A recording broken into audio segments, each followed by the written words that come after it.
Hello, my name is Dinesh Raja. I am from India. I did my medical school from ARMENIA, Advanced Medical University, and then I got graduated in the year 2021. I worked in India for years, and then I moved to Northern Ireland for my internal medicine training. I have been thinking of giving MRCP Part 1 2025 last year, but due to several circumstances, I was not able to.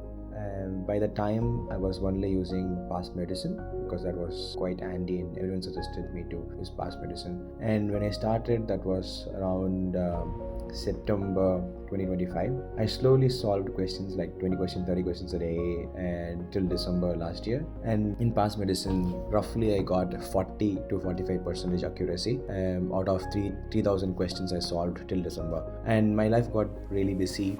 And because of my training and also I was in respiratory medicine, I could not really focus more on my preparation. But I was told by one of my friends to think about MRCP Syndrome and to use the MRCP MADBOX course. When I went into the website and then I looked for like n number of packages available, and that time I was thinking whether should I consider for Pastest or MRCP Syndrome. And then I texted MRCP Syndrome and I found that they do offer really good packages. So then I thought I would get the crash course with Pearl Medicine and got the package, and then I started watching videos every now and then during my weekends, during my free time. That somehow gave me some insights in terms of how I can improve my accuracy and also how to strategically approach this exam. Only when I started watching and then when I started listening to Dr. Asan in the videos,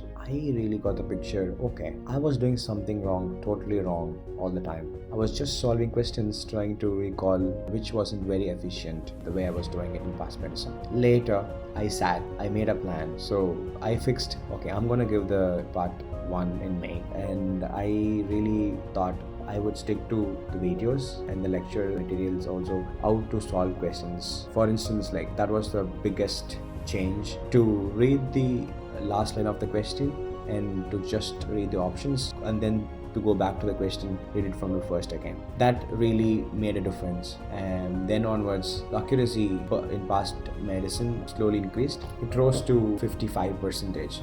Then I started doing it consistently.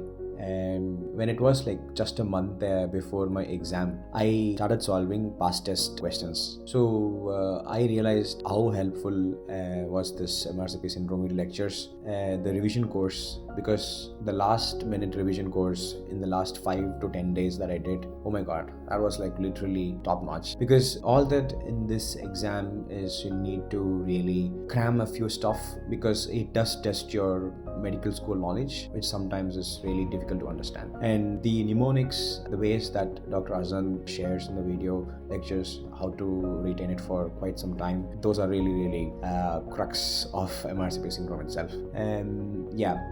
I wasn't very sure because my past test accuracy was around 60 to 65%. So I started off the journey with 45% and then it slowly rose to 55. And then before the exam, that was on average between 60 to 65%. And then I texted Dr. Hassan about this. He gave just this advice: keep consistently watching the MADBOX course and the revision material and go for exam. I did the same thing. That reflected on my exam and then I passed it. I think in the end of the day, all you need is pass, and I got a pass with just that 30 days of intense preparation. I think it does help a lot, and I would encourage people to watch and take those advices in terms of how to grab the mnemonics, to retain them, and also just not like it's a memorizing stuff. Also, it was helpful clinically to make some decisions during my work. So I would suggest that. And thank you, Dr. Hassan. Thank you, MRCP Syndrome.